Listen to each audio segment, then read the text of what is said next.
السلام علیکم جی، کیا حال چال ہے آپ سب لوگوں کے؟ میں امید کرتی ہوں کہ آپ سب بالکل ٹھیک ہوں گے، خیریت سے ہوں گے۔ ناول راجہ گیت بائی بانو قدسیہ کی یہ قسط نمبر 5 ہے۔ YWCA سے میں باہر نکلا تو شہر پوری طرح سویا ہوا تھا۔ سینٹ اینتھنی کے گرجے کی سیاہی مائل عمارت کے پیچھے چاند میری موٹر سائیکل کی رفتار کے ساتھ ساتھ سفید روسی کتے کی طرح بھاگتا چلا رہا تھا۔ دن کے وقت مال کی شکل کچھ اور ہوتی ہے، لیکن اس وقت عمارتیں بہت گرانڈیل، سڑکیں کشادہ اور بستیاں بہت زیادہ روشن تھیں۔ اکا دکا کاریں آ جا رہی تھیں، پر ان کے رنگ اور رفتار کچھ اجنبی سے نظر پڑتے تھے۔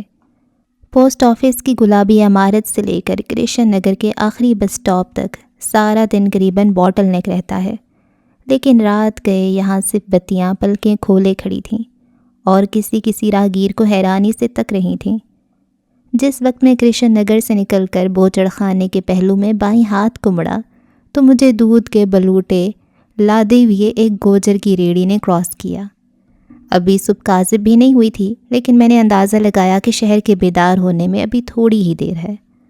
ساری رات سمی کے ساتھ کافور کے درخت تلے گزارنے کے بعد مجھے اپنا کمرہ، پرانی زندگی، رات، سب کچھ غیر مرئی لگ رہا تھا۔ جب آدمی کافی دیر تک جاگتا رہے اور نیند کو غالب نہ ہونے دے تو اس کے اعضاء سست پڑ کر یا تو بہت ہلکے ہو جاتے ہیں یا بہت بھاری محسوس ہونے لگتے ہیں۔ اس کے سر سے کچھ بوجھ سا اتر جاتا ہے، حقیقتوں کا بوجھ، اور وہ جاگتے میں خواب تو نہیں دیکھتا، لیکن اس کی نقل و حرکت کچھ سلو موشن جیسی ہو جاتی ہے۔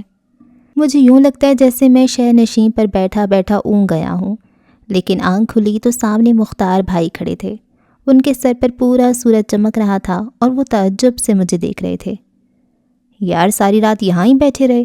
انہوں نے اپنی اینک کے ڈبل شیشے صاف کرتے ہوئے پوچھا۔ جی نہیں، میں تو بہت صبح یہاں آ کر بیٹھا تھا۔ موٹر سائیکل کہاں ہے؟ نیچے گلی میں۔ میں عموماً جب کبھی ان کی موٹر سائیکل مستعار لیتا تو اسے آنگن کے اس بغلی گلی میں کھڑا کر دیتا، جس میں میرے کمرے کے اوپر آنے والی سیڑھیاں کھلتی تھیں۔ اچھا، تم پاس ہو گئے ہو، رزلٹ آ گیا ہے اخبار میں۔ سیمی کے عشق میں فیل ہو کر مجھے پاس ہونے کی خبر عجیب سی لگی۔ نیچے اپنی بھابھی سے اخبار لے لینا، مبارک ہو۔ بھائی مختار رومال سے منہ پہنچتے ہوئے بیرونی سیڑھیوں سے باہر اتر گئے۔ جب رات میں گھر میں داخل ہوا تو مجھے پورا یقین تھا کہ اب میں سیمی سے کبھی نہیں ملوں گا۔ اس کے بہت قریب رہ کر مجھے علم ہو گیا تھا کہ اس کے دل میں میرے لیے کوئی جگہ نہیں ہے، لیکن ہمیشہ کی طرح سارا دن میں رزلٹ کی بجائے اسی کے خیالوں میں الجھتا رہا، رہ کر اس کی باتیں، بیٹھنے کا طریقہ، اس کے بے طور بہنے والے آنسو، آفتاب سے اس کی بے ساختہ اور وارفتہ محبت میرا محاصرہ کرتی رہی۔ جس وقت دھوپ ڈھلے میں YWCA کے سامنے پہنچا تو مجھے معلوم نہیں تھا کہ میں سیمی سے ملنے جا رہا ہوں۔ زیادہ سے زیادہ میرا یہ ارادہ تھا کہ اپنی ایک ہم جماعت کو سوشیولوجی کا رزلٹ سنا دوں۔ وہ بغیر پھاٹک والے بڑے ستون کے پاس کھڑی تھی۔ میں نے مختار بھائی کا ہونڈا اس کے پاس روکا۔ یوں لگتا تھا کہ ساری رات جاگنے کے بعد وہ دن بھر بھی نہیں سوئی۔ آ گئی؟ مجھے معلوم تھا کہ تم آؤ گے۔ کیسے؟ مریض کو معلوم ہوتا ہے کہ ڈاکٹر آئے گا۔ تم کو اتنا کچھ کیسے معلوم ہوتا ہے سیمی؟ اس نے آج اپنے ابرو پلک نہیں کیے تھے اور چھوٹے چھوٹے نئے بال چونٹیوں کی شکل میں دکھائی دے رہے تھے۔ ہوتا ہے معلوم، تعلق ہو تو سب کچھ پتہ لگ سکتا ہے۔ رزلٹ نکل آیا؟ ہاں، تم نے اخبار دیکھا؟ نہیں، لڑکیاں کہہ رہی تھیں کہ رزلٹ نکل آیا سوشیولوجی کا۔ میں اخبار دیکھ کر کیا کرتی؟ میں پاس ہو گیا ہوں۔ اچھا، مبارک۔ صبح بھائی مختار نے دن چڑھے، بھابھی سولت نے اور اب سیمی نے ایک سے لہجے میں مبارکباد دی تھی۔ ان تینوں کا تعلق ایک جیسا تھا۔ کون سی ڈویژن؟ سیکنڈ۔ اچھا ہے، میں اور آفتاب تو یہ بھی حاصل نہ کر سکے۔ وہ چپ کھڑی تھی۔ آج پھر اس نے جینس پر سفید وائل کا کرتا پہن رکھا تھا۔ لیس کی بارڈر صاف نظر آ رہی تھی۔ کٹی ہوئے بال اس نے تجاہل کے ساتھ ربر بینڈ سے باندھ رکھے تھے۔ کندھے سے لٹکا ہوا کینوس کا تھیلا اس کے گھٹنوں تک تھا، اور وہ اس وقت تھوڑی سی فقیرنی، تھوڑی سی ہپسی، تھوڑی سی فرانسیسی لڑکی نظر آ رہی تھی۔ چلیں؟ میں نے سوال کیا۔ چلو؟ کہاں؟ کسی ہوٹل میں؟ ابھی میری نوکری نہیں لگی، میں زیادہ پیسے نہیں خرچ کر سکتا۔ میری تنخواہ جو ہے بل میں ادا کروں گی۔ اس نے کینوس کے تھیلے پر ہاتھ رکھ کر کہا۔ پھر کسی روز۔ تو پھر آج کہاں چلیں؟ اس نے پوچھا۔ وہیں۔ وہیں کہاں؟ جیسے وہ رات کو کافور کے درخت کو اور باقی سب کچھ کو یکسر بھول چکی تھی۔ اب ہمارا معمول ہو گیا کہ ہم دونوں شام گئے جناح باغ میں چلے آتے، اس خطے میں جہاں جنات کا پہرا تھا اور روحیں آدھی رات کو لالٹین لے کر پھرتی تھیں۔ یہاں بیٹھ کر ہم آدھی آدھی رات تک پچھلی باتیں کرتے رہتے۔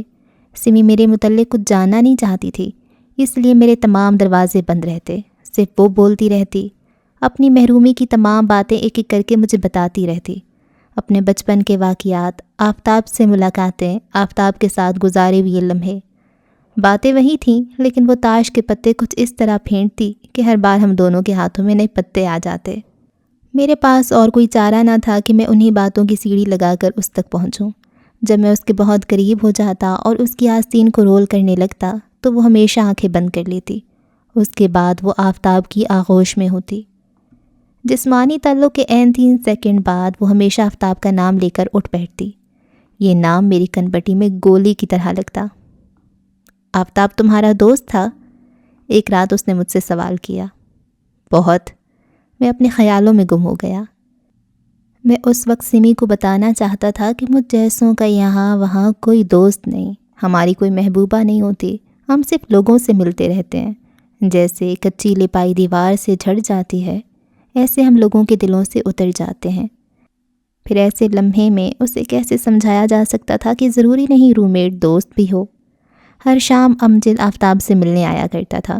گو سمی کا ذکر کوئی راز نہ تھا، لیکن وہ دونوں آفتاب کی چارپائی پر بیٹھ کر بڑی دبی دبی آواز میں باتیں کرنے لگتے۔ میں کبھی ان کے اندرونی دائرے میں شامل نہیں ہوا، کبھی تو میں مخل نہ ہونے کی غرض سے کوارڈرینگل سے باہر چلا جاتا، کبھی یہ دونوں امجد کی موٹر سائیکل پر سوار غاں غاں کرتے ہاسٹل سے باہر چلے جاتے۔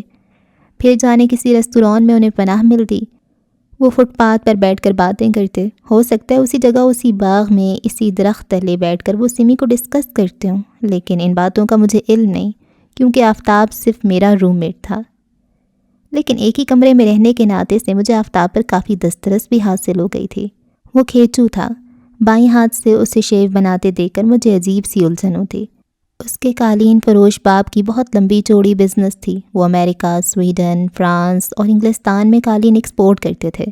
ان کی فیکٹری میں ایسے فیلپا قالین تیار ہوتے تھے کہ ایرانی کاریگر بھی دیکھ کر اش اش کر اٹھیں۔ گو آفتاب کے باپ کی دلی آرزو تھی کہ آفتاب جلد سے جلد بزنس میں لگ جائے، لیکن جب آفتاب نے ایم اے سوشیولوجی میں داخلہ لے لیا تو قالین فروش باپ میں قالین جیسی لچک پیدا ہو گئی۔ اس نے نہ صرف داخلے پر اعتراض نہ کیا بلکہ ہاسٹل میں رہنے کی اجازت بھی دے دی۔ آفتاب کو دراصل ایک ٹاپک پر دسترس تھی۔ وہ کالج کے باقی لڑکوں کی طرح ٹائم اور نیوز ویک کی باتیں نہیں کرتا تھا۔ پروفیسروں کی شکایتیں، مستقبل اور کریئر کی کوئی فکر نہ تھی۔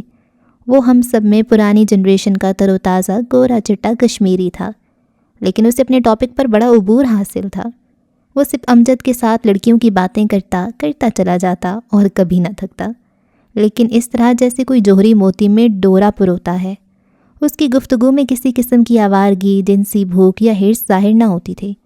وہ ہر ڈے اسکالر لڑکی کے گھر کا پتہ، خاندان کا پتہ جانتا تھا، بلکہ لڑکی کا مکمل انسائکلوپیڈیا تھا۔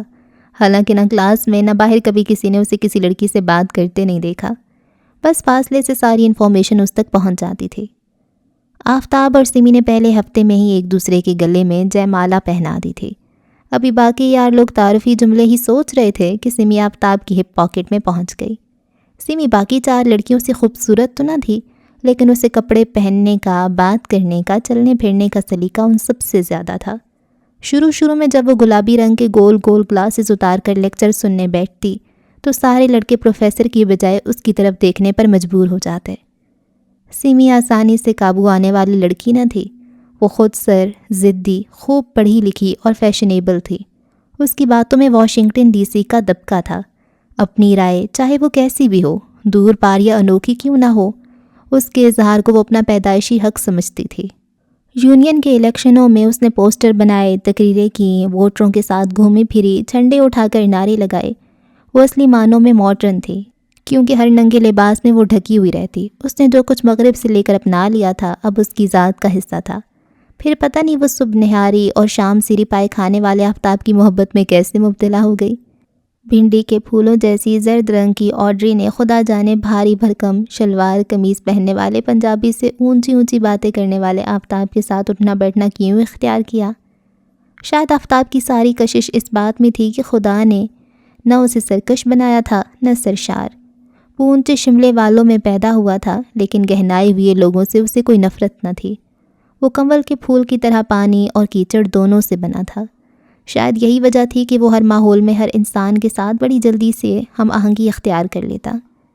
ایک روز وہ اپنا صابن تولیا اور برش لے کر کمرے سے رخصت ہوا، لیکن چند لمحے بعد ہی واپس آ گیا۔ میں اس وقت اٹھنے کی سوچ رہا تھا۔ یار قیوم، ٹیوب ہوگی؟ Tooth paste? میں نے الماری میں رکھی ٹیوب کی طرف اشارہ کیا۔ اس نے ٹیوب سے لمبا سا سفید گل نکالا اور احتیاط سے اپنے برش پر جما لیا۔ کندھے پر تولیہ رکھے اس وقت وہ مجھے خدا خبر کیوں کسی پنجابی فلم کا ہیرو لگ رہا تھا۔ میرا خیال تھا کہ اب وہ اتنی تیزی سے ہی لوٹ جائے گا جتنی جلدی وہ آیا تھا، لیکن وہ دہلیز کے ساتھ کندھے جوڑ کر کھڑا ہو گیا۔ کشمیری آدمی پتہ نہیں کیوں صبح سویرے ڈھیلا ہوتا ہے۔ یار یہ ہماری چوکھٹ کو دیمک لگ گئی ہے، یہ دیکھو۔ میں نے پلٹ کر چوکھٹ کی طرف دیکھا۔ رپورٹ کرنی چاہیے وارڈن کو۔ ہاں کرنی تو چاہیے، وہ مسکرایا، لیکن کیا فائدہ؟ بڑے بڑے عالیشان قالین بودے ہو جاتے ہیں، یہ تو پھر لکڑی ہے۔ دیمک نہ لگے گی تو ویسے اس کی بینچ لائف ختم ہو جائے گی۔ آدمی اپنی احتیاط سے تھوڑی دیر کے لیے اس کے آگے بند باندھ سکتا ہے، سارے پروسیس کو ختم نہیں کر سکتا۔ تو پھر کیا رپورٹ نہیں کرنی چاہیے؟ میں نے سوال کیا۔ نہیں کرنی چاہیے، لیکن اس کے بعد یہ نہیں سمجھنا چاہیے کہ ہم اس چوکھٹ کو ہمیشہ اسی ثابت و سالم حالت میں رکھ سکتے ہیں۔ اچھا؟ وہ کھڑا رہا چپ چاپ۔ میں ہاسٹل چھوڑ رہا ہوں۔ کیوں؟ وہ تھوڑی دیر تک سر کھجلاتا رہا، پھر بولا، یار میرا خیال تھا کہ میں پڑھ لکھ کر کوئی جاب کروں گا، ایک بڑا افسر بنوں گا، لیکن اب مجھے پتہ چلا ہے کہ یہ سب کچھ پیوٹون میرے لہو میں نہیں ہے۔ میرے باپ دادا قالین بیچتے آئے ہیں، کشمیری چائے پیتے رہے ہیں، کلچے کھاتے رہے ہیں۔ میں پتلون کوٹ اور ٹائی پہن کر بہت اوپرا لگوں گا، اپنے آپ کو ٹک پر لگا لوں گا گورے صاحب کی طرح۔ کیا پڑھائی بھی چھوڑ دینے کا ارادہ ہے؟ ہاں کچھ ہے۔ کیوں؟ بھائی کچھ فرق نہیں پڑتا ہماری ٹریڈ میں۔ میں چپ ہو گیا۔ اس کے چلے جانے سے تھوڑی سی امید بنتی تھی۔ میں دل ہی دل میں خوش تھا۔ عجیب بات ہے، کچھ لوگوں کو محبت پائیدار کرنے کا بہت شوق ہوتا ہے، خاص کر لڑکیوں کو۔ اس نے سر کھجلا کر کہا۔ وہ شاید سمی کا نام لینا چاہتا تھا۔ ایسے لوگوں کو وہم ہوتا ہے کہ وہ ہمیشہ جوان رہیں گے، ہمیشہ محبت کر سکیں گے۔ ان لڑکیوں کے دماغ میں اس قدر بھوسا کیوں بھرا ہوتا ہے؟ تو کیا آدمی کسی سے ہمیشہ محبت نہیں کر سکتا؟ کر سکتا ہے، لیکن ہر آدمی نہیں۔ آج کل کی جنریشن تو بالکل نہیں۔ ہمیشہ کی محبت بڑا مشکل کام ہے۔ تھوڑا وقت تو رہ گیا، اگر امتحان دے دیتے تو کوئی خاص حرج بھی نہ تھا۔ لندن والی برانچ کا مینیجر استعفیٰ دے گیا ہے، ابا جی آفر دے رہے ہیں۔ اگر میں سوچتا رہا تو پھر یہ جگہ پر ہو جائے گی۔ اس وقت میرا خیال تھا کہ وہ سمی کو ساتھ لے جائے گا۔ جس روز کلاس میں یہ افواہ پھیلی کہ آفتاب نے نہ صرف کالج چھوڑ دیا ہے بلکہ وہ اپنی کزن سے شادی بھی کر رہا ہے، تو مجھے بڑا تعجب اور سکون ہوا۔ تم کیا سوچ رہے ہو قیوم؟ کچھ نہیں، کالج کی پرانی باتیں۔ پھر اس نے میرا ہاتھ اٹھا کر لبوں سے لگایا۔ دبلے پن کی وجہ سے اس کے ہاتھوں پر کتنی ہی نسیں ابھری ہوئی تھیں اور تیسری انگلی میں فیروزی کی انگوٹھی آگے پیچھے ڈھلک رہی تھی۔ اگر تم بھی نہ ہوتے قیوم، ذرا سوچو، تم بھی نہ ہوتے اس رات، میں اس درخت تلے مر جاتی، جوک نہیں خدا قسم مر جاتی۔ پھر دوسری صبح میرے ممی ڈیڈی میری لاش شناخت کرنے تھانے آتے۔ سمی تم اپنے والدین کے پاس واپس کیوں نہیں چلی جاتی؟ گلبرگ 3 میں امریکی ہسپتال کی پشت پر۔ ہاں وہیں۔ جیسے اس وقت میں اٹھنا چاہتی ہوں لیکن اٹھ نہیں سکتی، اسی طرح میں وہاں جانا چاہتی ہوں لیکن جا نہیں سکتی۔ لیکن کیوں؟ آخر کیوں؟ وہ زار زار رونے لگی۔ اس کے رونے میں ایک ایسے چشمے کی آواز تھی جو پتھریلی جگہ سے سر پھوڑ کر گزر رہا ہو۔ آؤ آفتاب کی باتیں کریں، میں نے اسے دلاسا دے کر کہا۔ یکدم وہ مکمل دلچسپی بن گئی۔ وہ تمہارا دوست تھا نا؟ بتاؤ تمہیں اس سے محبت تھی؟ ضرور ہوگی۔ میں نے سنا ہاسٹل میں لڑکے ہومو سیکشول ہوتے ہیں، سچ بتانا، کیا تمہارا اس کا جسمانی تعلق تھا؟ میں دنگ رہ گیا۔ بھنڈی کے زرد پھولوں جیسی رنگت پر اس وقت ہلکی ہلکی سرخی چھا رہی تھی۔ میں سوچنے لگا، شاید مجھ سے جسمانی تعلقات استوار کرنے کی بھی یہی وجہ نہ ہو کہ اسے اپنے جسم کی پرواہ نہیں، بلکہ شاید میرے توسط سے اب بھی وہ آفتاب تک پہنچنا چاہتی ہو۔ میں چپ ہو گیا۔ وہ بہت خطرناک پانیوں میں بغیر لائف سیونگ جیکٹ کے تیر رہی تھی۔ اچھا نہ صحیح، تم مجھے اپنے متعلق کچھ بتانا نہیں چاہتے؟ میں نے تو تم سے کچھ نہیں چھپایا قیوم۔ اندر سے اندر کی باتیں بھی تمہیں بتا دیں، نہ بتانے والی بھی۔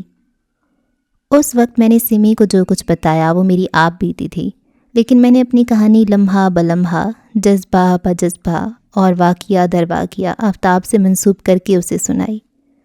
آفتاب کا نام میں نے اسی لیے لیا کیونکہ مجھے معلوم تھا کہ میری کوئی بات وہ غور سے نہیں سنیں گے۔ اس کا کٹ آؤٹ کام آئے گا اور بجلی کا کرنٹ اس کے دل تک نہ پہنچ سکے گا۔ میں نے اسے بتایا ذرا احوال، جب پہلی بار وہ کلاس میں آئی تھی، اس نے کس سے پہلے بات کی تھی اور وہ کب رخصت ہو گئی۔ میں نے اسے وہ سارے خط سنائے جو میں لکھتا رہا لیکن پوسٹ نہ کر سکا۔ میں نے وہ تمام واقعات بیان کیے جب میں نے اس کا تعاقب کیا اور اسے مل نہ سکا۔ اپنی ڈائری کے صفحات بیان کرنے میں آسمان کا رنگ پرانی چاندی جیسا ہو گیا اور مجھے شبہ ہوا کہ دن چڑھنے والا ہے۔ لیکن یہ ساری باتیں تو مجھے آفتاب نے کبھی نہیں بتائیں۔ وہ جذبات کے اظہار میں گونگا آدمی تھا، ایسے آدمی کچھ نہیں بتایا کرتے۔ لیکن ہم دونوں تو گھنٹوں باتیں کرتے تھے، تمہیں بھی تو اس نے سب کچھ بتایا۔ اتنی ساری محرومیوں کی مجھ سے تو کبھی اس نے شکایت نہیں کی۔ مجھے تو معلوم نہیں کہ وہ مجھے خط لکھتا تھا بغیر پوسٹ کیے۔ میں اندر ہی اندر ہنسا اور بولا، میرا تو وہ دوست تھا سمی، دوست ہومو۔ ان باتوں کا فائدہ اور ان سے حاصل، شاپنگ گم ہو جائے تو رسیدوں سے فائدہ۔ میں نے بازو پھیلا کر اسے اپنے وجود کے ساتھ لپٹا لیا۔ راجہ گید کو ایسے لمحوں کا بہت انتظار رہتا ہے جب کوئی شخص دنیا کو بے فائدہ سمجھ کر اس سے منہ موڑنے کی کوشش کرے۔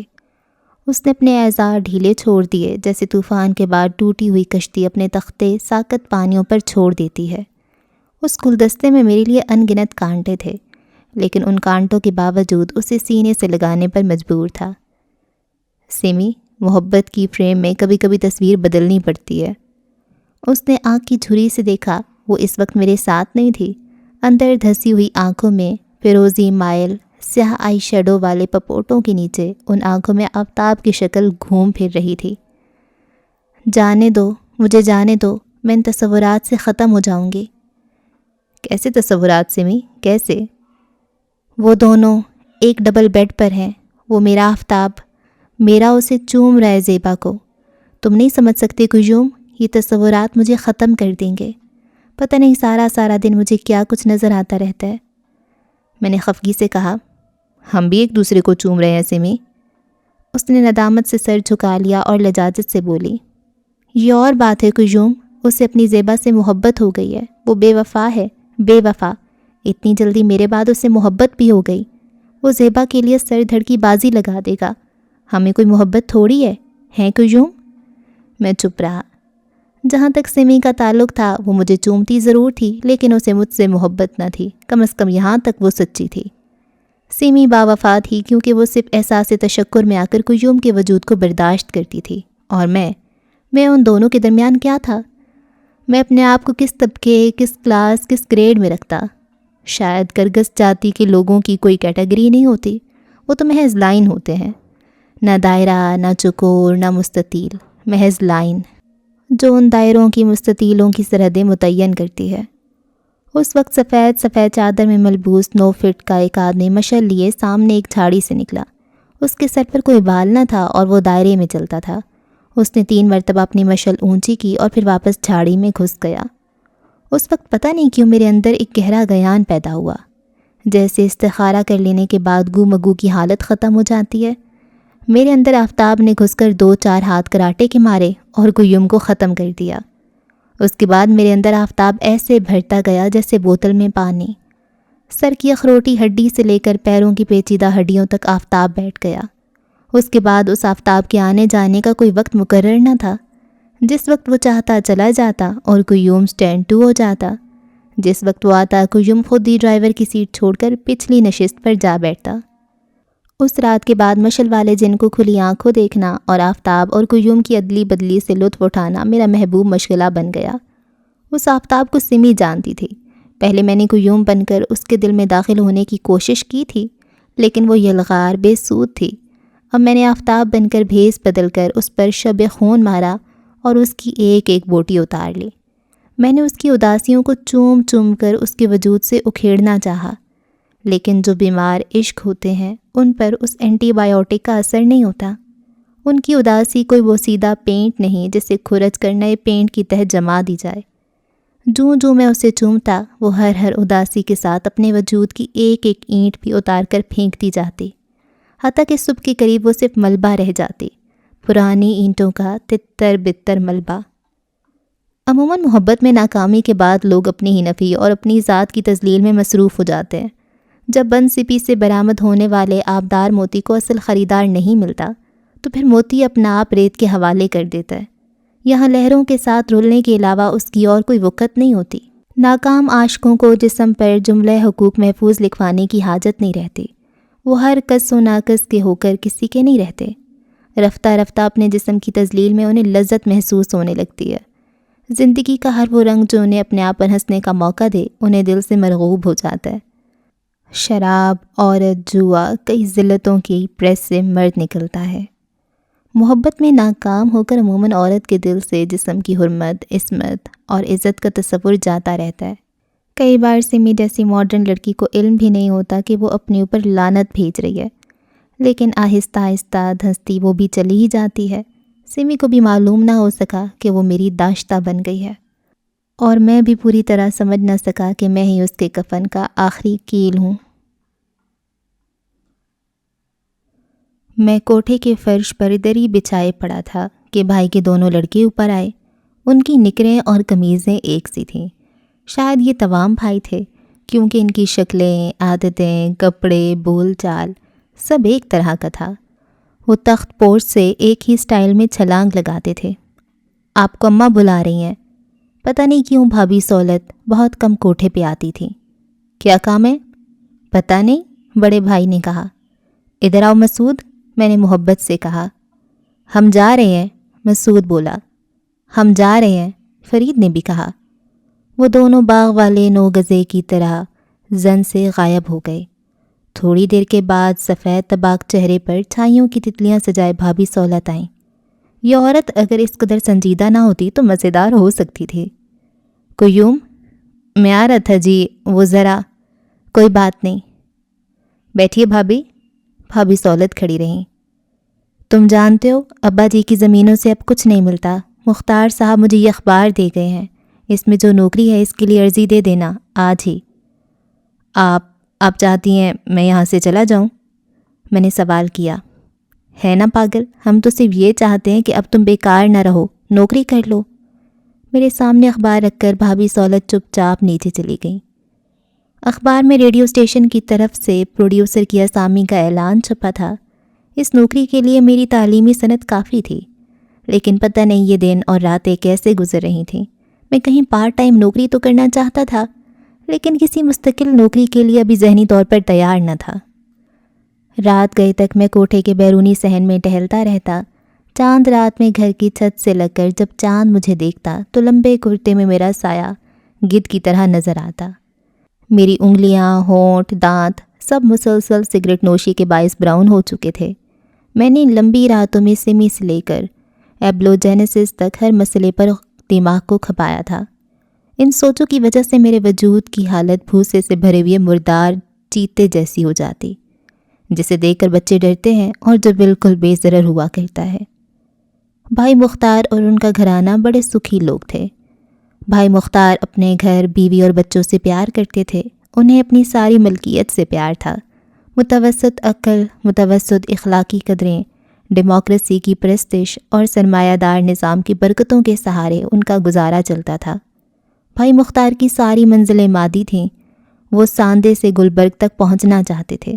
ان کے سامنے بچوں کی اعلیٰ تعلیم کا گول تھا، موٹر سائیکل سے جاپانی کار تک کا سفر، بیوی کے کپڑے زیورات کی فکر، سوسائٹی میں اچھی پوزیشن اور ساکھ کے لیے کوشش، اپنی نوکری میں سالانہ رپورٹ کی عمدگی اور سال بسال ترقی کے امکانات کے لیے جدوجہد۔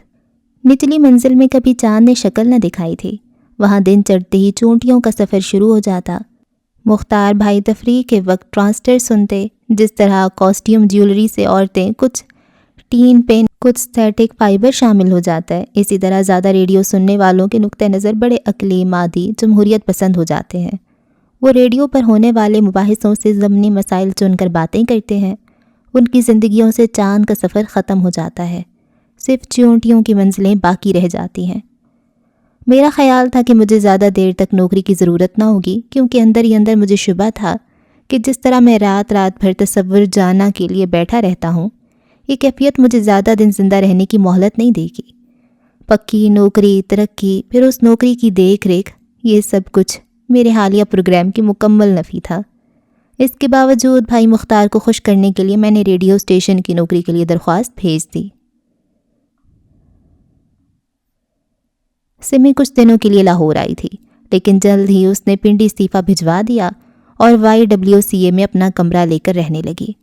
جب بھی میں اسے پوچھتا کہ اب اس کا کیا ارادہ ہے تو وہ بیزار ہو کر جواب دیتی، کوئی ارادہ نہیں۔ پھر بھی کوئی نوکری، کوئی اور پروگرام؟ وہ چپ رہتی۔ اندر ہی اندر اس نے کوئی پروگرام بنا رکھا تھا، لیکن وہ اسے مجھے بتانا نہ چاہتی تھی۔ ایک روز میں نے بہت عملی بن کر کہا، آج کے اخبار میں ایئر ہوسٹس کا جاب نکلا ہے، تم اس کے لیے اپلائی کیوں نہیں کر دیتی؟ وہ مسکرائے، پھر تھوڑی دیر بعد بولی، اچھا آئیڈیا ہے۔ سچ میں سنجیدگی سے کہہ رہا ہوں، تمہارا فگر اچھا ہے، انگریزی خوب بولتی ہو، تمہیں بہت جلد سلیکٹ کر لیا جائے گا۔ اس نے آنکھیں بند کر لیں اور کہتی گئی، پھر میں فوراً فلائٹ پر لگ جاؤں گی، Karachi, Beirut, London, Frankfurt, Tehran, Karachi. پھر کسی روز آفتاب میرے طیارے میں چڑھے گا اپنے چھوٹے سے بیٹے کی انگلی پکڑ کر۔ اس کی زیبا کے ہاتھ میں وینٹی باکس ہوگا، وہ دونوں ساتھ ساتھ سیٹوں پر بیٹھیں گے اور میں ان کے سامنے ناشتے کی ٹرے لگاؤں گی، کافی کی پیالی بنا کر دوں گی۔ آفتاب مجھ سے کہے گا، ذرا اس ہفتے کا ٹائم تو پکڑا دیجئے۔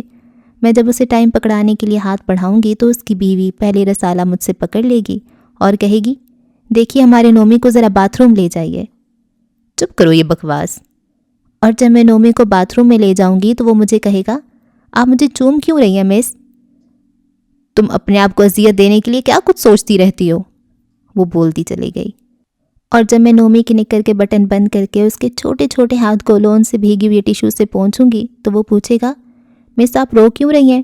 بتائیے نا، کسی نے کچھ کہا ہے؟ خدا کے لیے یہ باتیں چھوڑ دو۔ ٹھیک ہے، مجھے ایئر ہوسٹس لگنا چاہیے، یہی میری سزا ہے، یہی۔ میں اپنے مشورے پر عجیب طرح شرمندہ ہو گیا۔ دراصل آفتاب سے بچھڑ کر سمی کشش ثقل سے آزاد ہو گئی تھی، لیکن کشش ثقل سے آزاد ہونے اور آزاد رہنے کے بعد جو بے سمتی پیدا ہوتی ہے، اس سلسلے میں اسے کوئی ٹریننگ نہ دی گئی تھی۔ خلا بازوں کو فضائی سفر میں جہاں اور بہت سی تربیت دی جاتی ہے، وہاں 2 طرح کی ٹریننگ کا خاص خیال رکھا جاتا ہے۔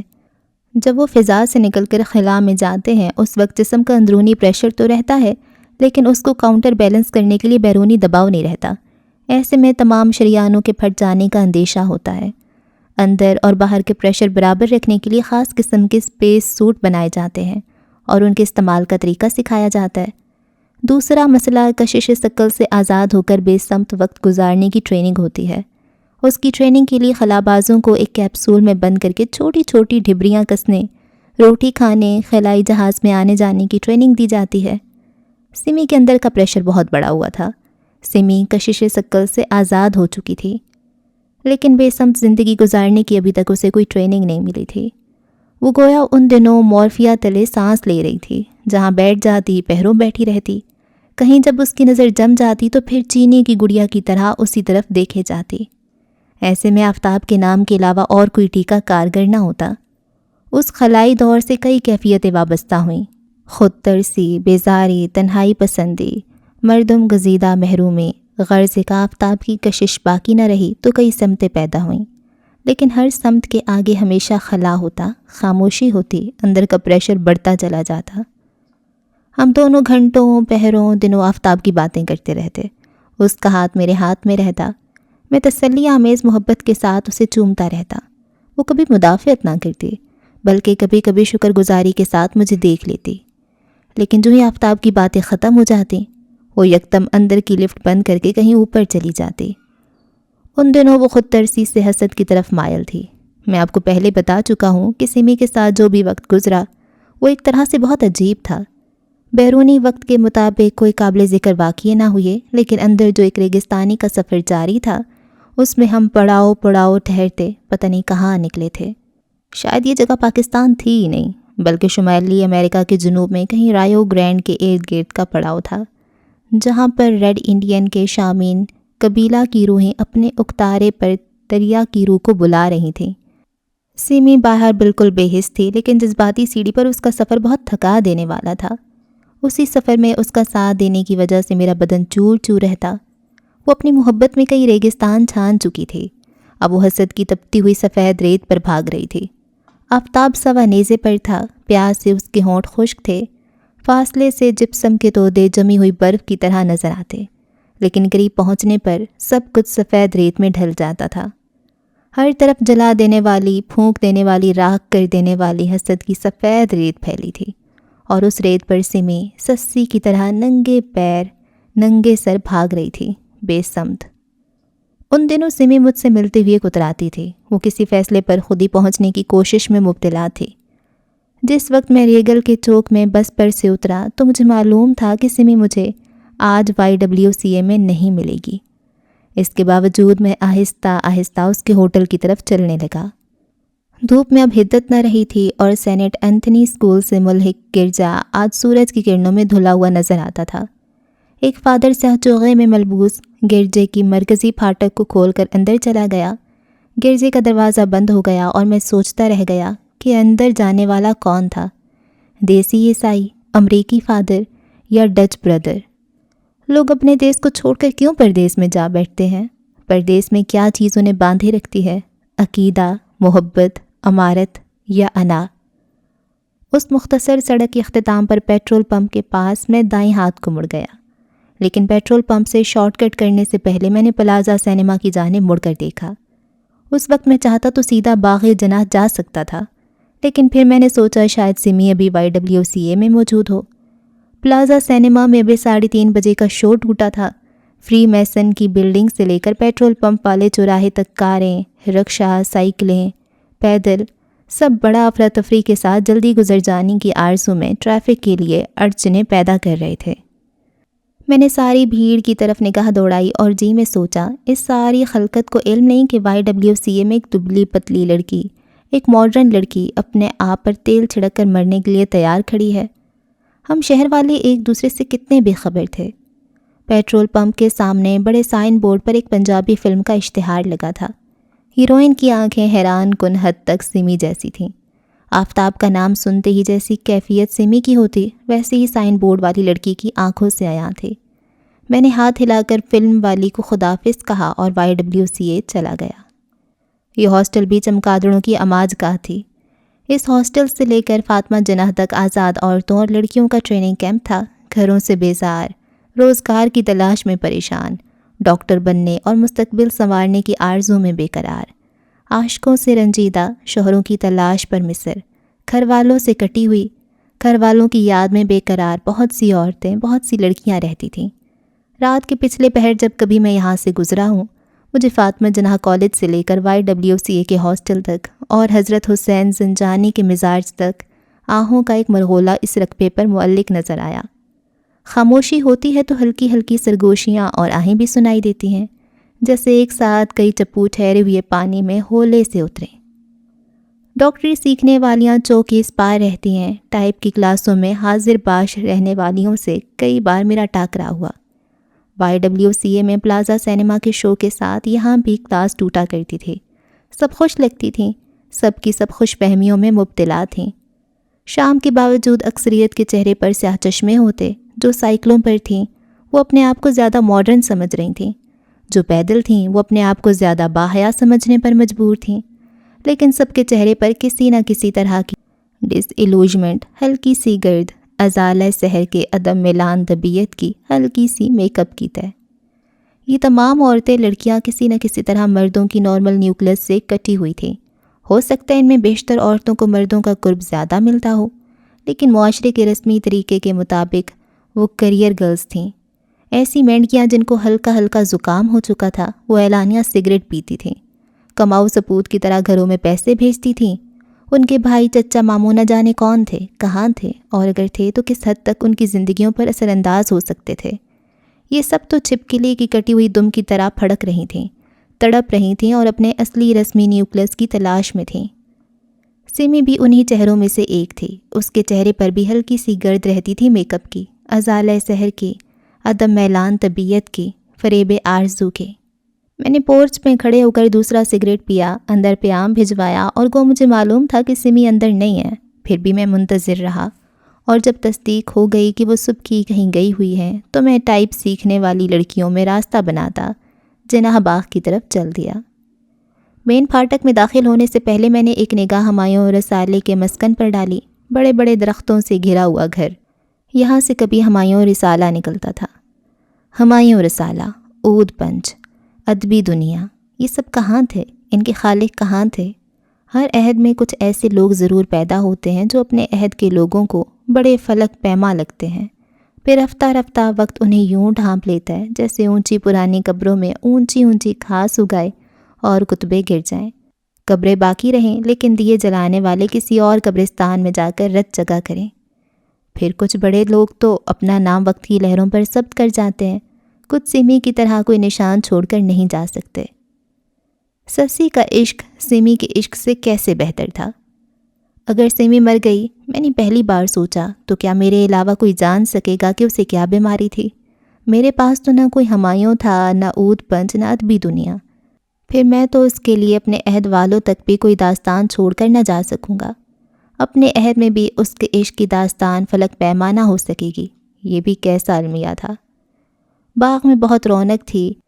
منٹگمری ہال پر شام کی آخری روشنی پڑ رہی تھی۔ بار بار کہیں سے پاپڑ بیچنے والے کی آواز باغ کی خاموشی پر گرتی اور برف کی طرح چکنا چور کر دیتی۔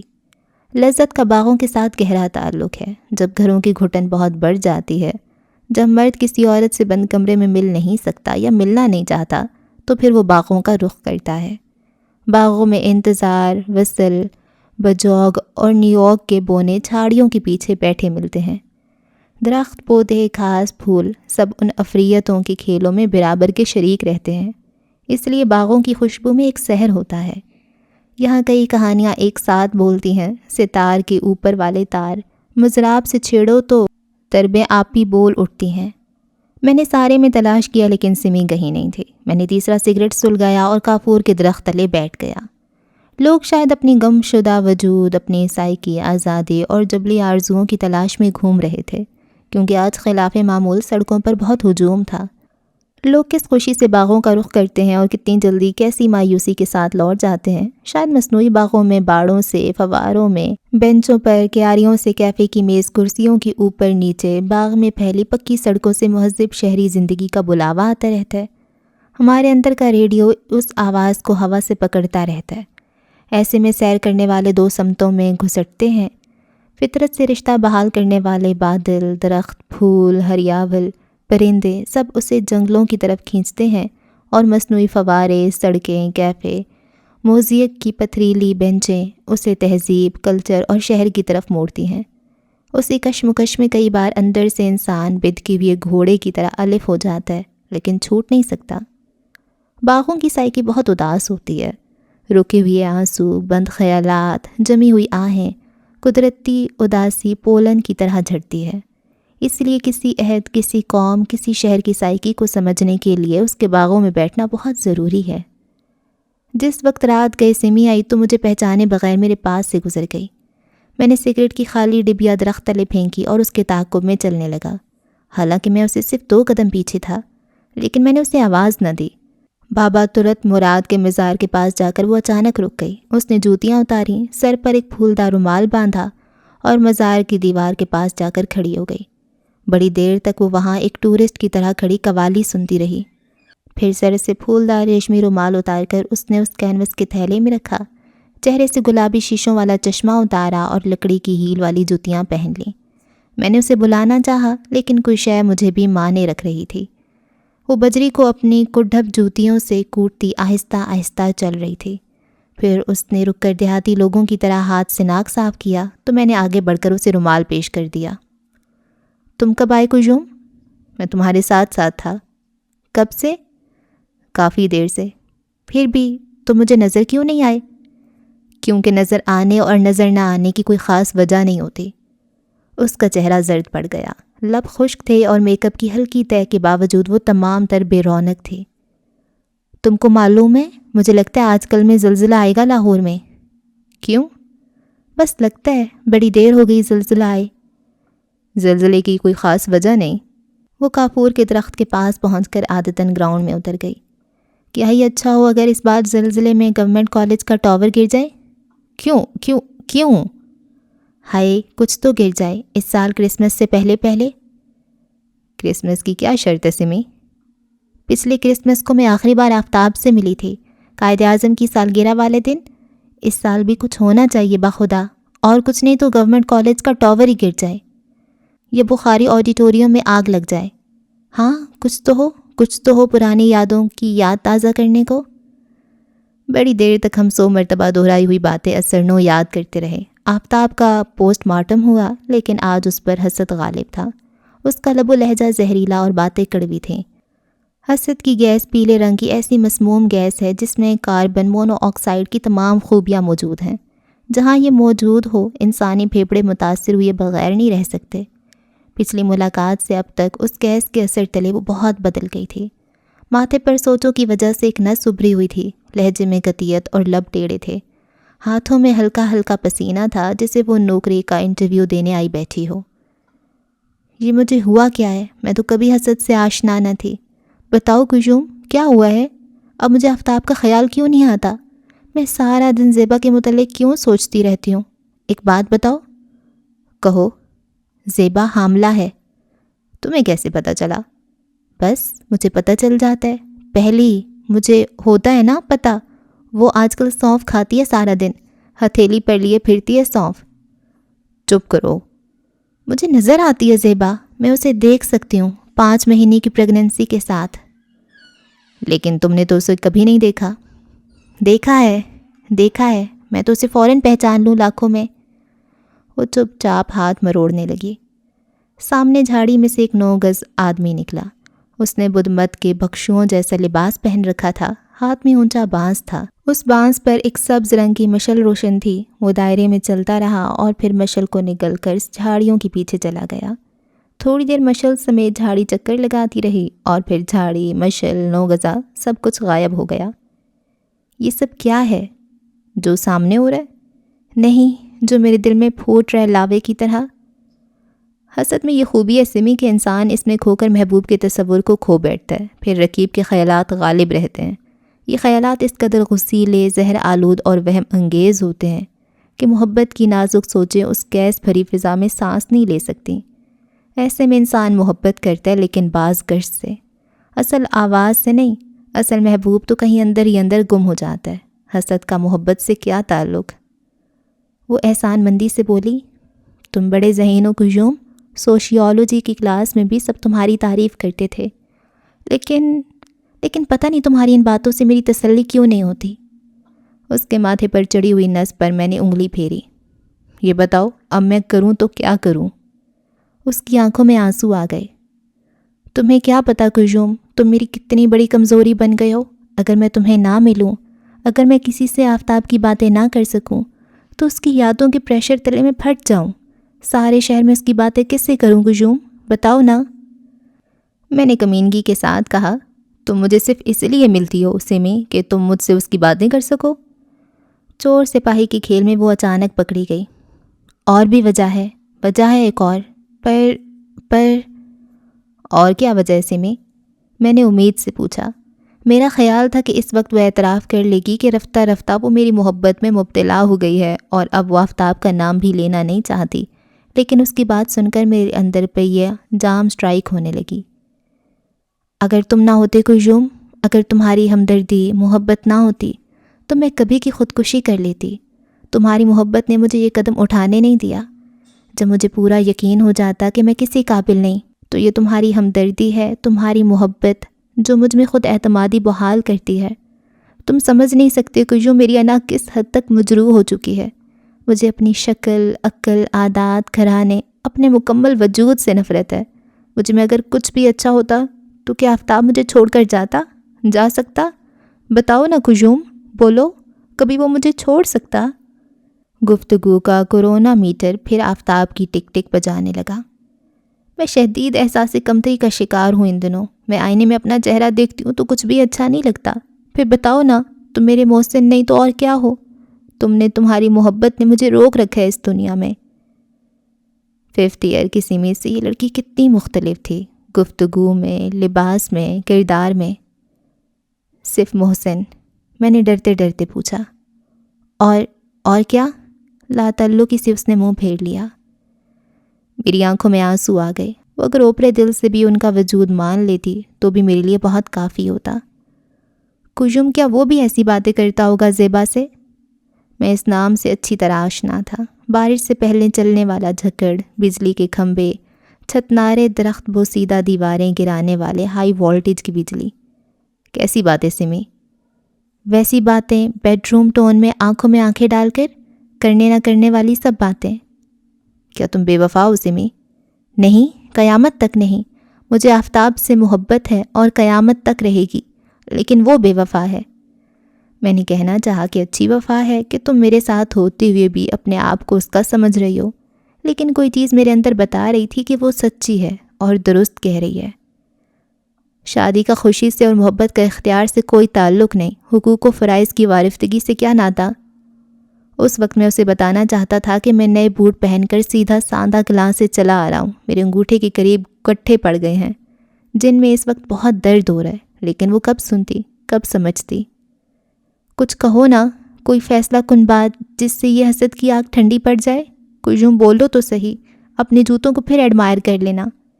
میں نے لمبی سانس لی اور اس کی تشفی کے لیے کہا، ہر شخص کی یہی مجبوری ہوتی ہے سمی، وہ ساری عمر ایک ہی سزا نہیں بھگت سکتا، ایک ہی خوشی کے سہارے زندہ نہیں رہ سکتا۔ پھانسی کے تختے سے اتر کر بجلی کی کرسی پر بیٹھنا، بجلی کی کرسی سے اٹھ کر سلیب پر چڑھنا، تہ آب ہونا اور نہ مرنا، پانی کی گہرائیوں سے نکل کر سر کو حصار سے چھلانگ لگا جانا۔ سمی جان، ہم سب ایک کرب سے نکل کر کسی دوسری تکلیف کے حوالے ہو جانا چاہتے ہیں، ایک خوشی سے منہ موڑ کر کسی اور خوشی میں ڈوبنا چاہتے ہیں۔ یہ انسان کے لیے اتنا ہی نیچرل ہے جیسے وہ ایک ٹانگ پر ہمیشہ کے لیے کھڑا نہ رہ سکے۔ آفتاب بھی تمہارے ناسودہ لا حاصل عشق کے کرب سے نکلنا چاہتا تھا۔ شاید اس تکلیف سے نکل کر وہ پہلے سے بھی زیادہ مصیبت میں ہو، لیکن انسانی دل ایک ہی مصیبت، ایک ہی غم، ایک ہی بوجھ ساری عمر نہیں اٹھا سکتا۔ کرب میں بھی رنگ بدلتا ہی رہے تو قابل برداشت رہتا ہے۔ تمہارا بہت بڑا دل ہے کجوم، ہپوپوٹمس جتنا۔ میں تم سے محبت نہیں کرتی، پھر بھی تم مجھے تسلیاں دیتے رہتے ہو۔ Thank you, thank you, thanks. اس وقت میں سمی کا کف اوپر کر رہا تھا۔ میرے دل میں خیال آیا کہ قلب کا راستہ جسم سے ہو کر نہیں گزرتا۔ قلب تک پہنچنے کے لیے صرف ٹیلی پیتھی، وجدان، ہپنوٹزم، مسمرزم کی ضرورت ہے۔ جسم روحانی عمل کو زمین میں ارتھ کر دیتا ہے۔ میں نے بڑے تقدس سے سمی کے کف بند کیے اور دل میں عہد کیا کہ اب میں اس سے کبھی نہیں ملوں گا۔ اوکے، تو اس ایپیسوڈ کو ہم یہاں پہ ختم کرتے ہیں۔ اور یہ کیا ہو رہا ہے؟ سمی آفتاب سے بہت ہی شدید قسم کا عشق کرتی تھی اور آفتاب نے اسے چھوڑ کے کسی اور سے شادی کر لی، اور اب سمی سے کچھ بھی برداشت نہیں ہو رہا، اس کی انا مجروح ہو گئی ہے اور اس کو کچھ سمجھ نہیں آ رہا، یہ صرف آفتاب آفتاب کرتی رہتی ہے اور شدید ڈپریشن میں ہے۔ اور اس کا کچھ ایسا عشق تھا نا کہ اس کو جو چیزیں ہو رہی ہیں وہ پتہ چل جاتی ہیں۔ اس کو پتہ تھا کہ اس کی فیونسے ہے، اس کی دلہن ہے، زیبا نام تھا نا، تو زیبا کا یہاں دل ہے۔